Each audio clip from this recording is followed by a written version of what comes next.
Hello, friends. I welcome you all from the deepest depth of my heart to the skill development part of the marathon class, which we have started for the honest and successful preparation of the UPSC exam in the Ek Bihari Sab Pe Bhari Parivar. Friends, today we'll go on to talk regarding the interview section.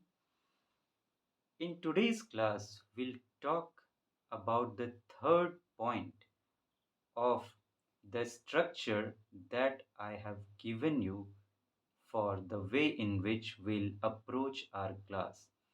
In the previous class, we had talked about the first 2 points of the structure of the class, where we talked about current trend of preparation that I had given in the structure as a first point, and second, the mistakes committed by us in the preparation of this interview exam of the UPSC Civil Services. Today, we'll talk about the third point, that was what is needed to be done.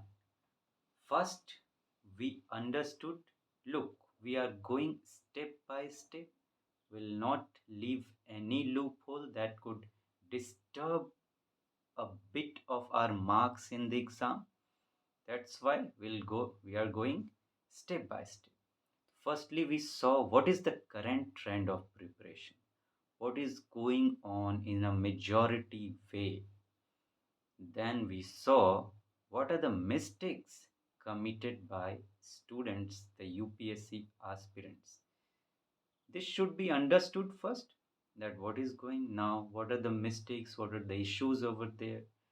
And now we understand the mistakes.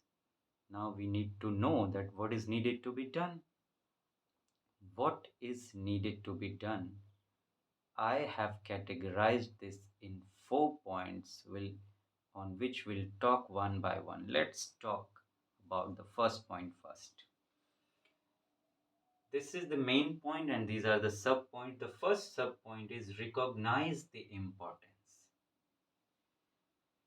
In the very first class, I told you regarding the importance of the interview using evidence based data given by the interview and the previous results of the students in this section. This exam is very, very important, this interview part of the exam.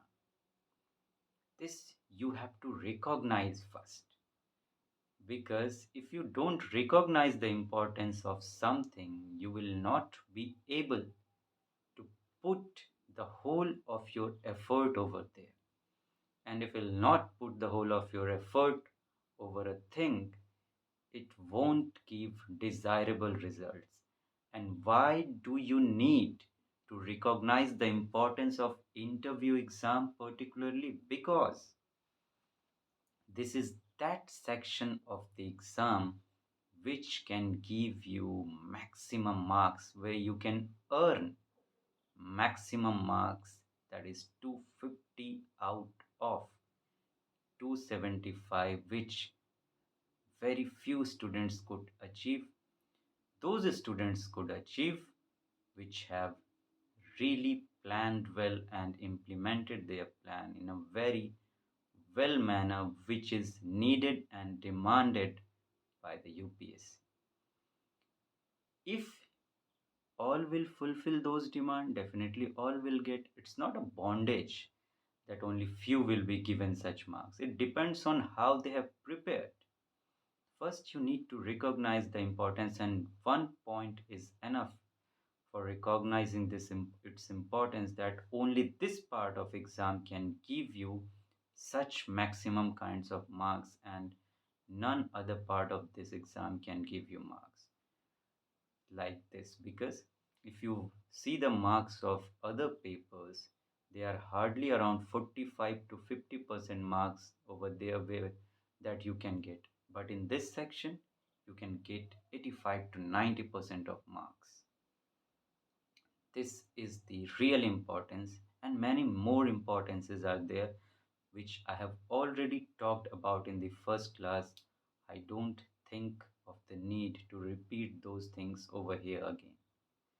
Now let's talk about the second point. First, you need to recognize the importance so that you could put all your effort in the preparation. Second, prepare from the beginning.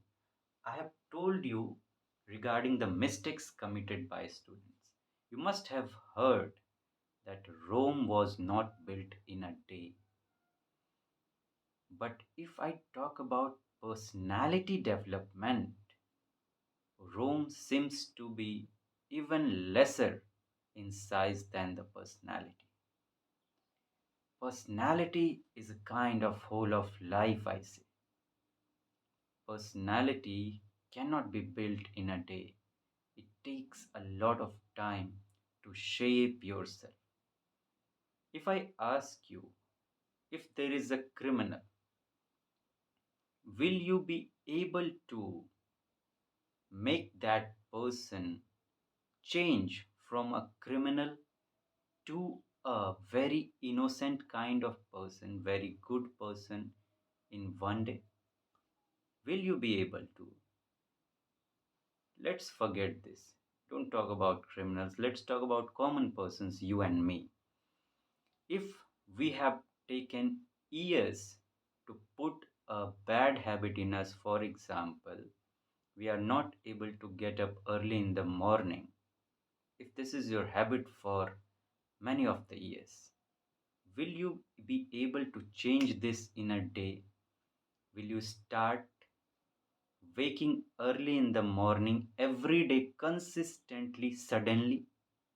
Or you will have to effort a lot for a lot of days? If this one section can take lot of days, can't the whole of your personality will take a long time? You need to recognize this, that personality development takes a lot of time, and if you start preparing for this after the mains exam, you will not be able to change your personality to a kind that UPSC is demanding. And personality is checked in the interviews part of this exam. This is a kind of personality test. The panel members over there are like x-rays. They are expert in this field. They ask only that kind of questions where the answers will reflect your personality. And if you don't have a good personality, believe me, you will not be able to crisscross them. You will not be able to fool them. They will find it within you and they will give you very less marks if you don't have a good personality. There is not a knowledge test. If you have knowledge but you don't have a good personality, believe me, you will not be able to make it. But if you have less knowledge but have a good personality, you will get more marks because you have given mains exam. That was a kind of knowledge test, but this is personality test where you need to have a good personality. You will have to prepare from the beginning, from the day you have get it within you that yes, I have to start preparing for UPSC exam.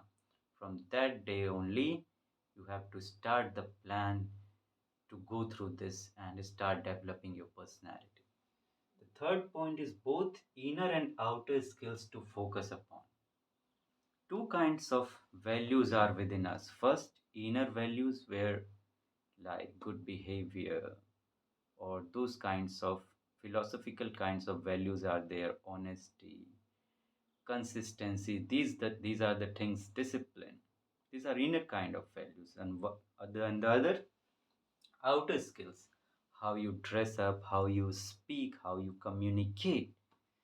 These both things has to be there because these both are kind of supportive in nature. Both support each other. If both the virtues are not there with you, support will not be there. And without support, you will not be able to make it. So you need to focus on both inner and outer skills in developing your personality. The last thing, your plan. You should have a unique plan and you have to implement that plan in a unique way. And that unique plan must be, I have written person centric, means you should make your plan for preparing for the interview according to you, because you know yourself the best. You can take guidance from the other person, but plan should be based upon you because you are going to shape your personality. And every person is unique in it, in himself or herself. You cannot copy others in your personality. If you try to copy others, you will become something else. Your natural self will not be reflected there, and they will try to find out your natural self. So you need to take guidance. You can, for the inner skills, you can take the skills. For outer skills, you can take and see others, that how they are approaching the questions, but ultimately plan should be according to you, that how I will be able to reach that position, what is demanded by the UPSC in this interview part of the exam. So, friends, today I need to talk on these things which I have talked about. In the next class, we'll move further as per the structure of the class that I have given you. Thank you, friends. Have a nice day. Take very good care of yourself. See you soon.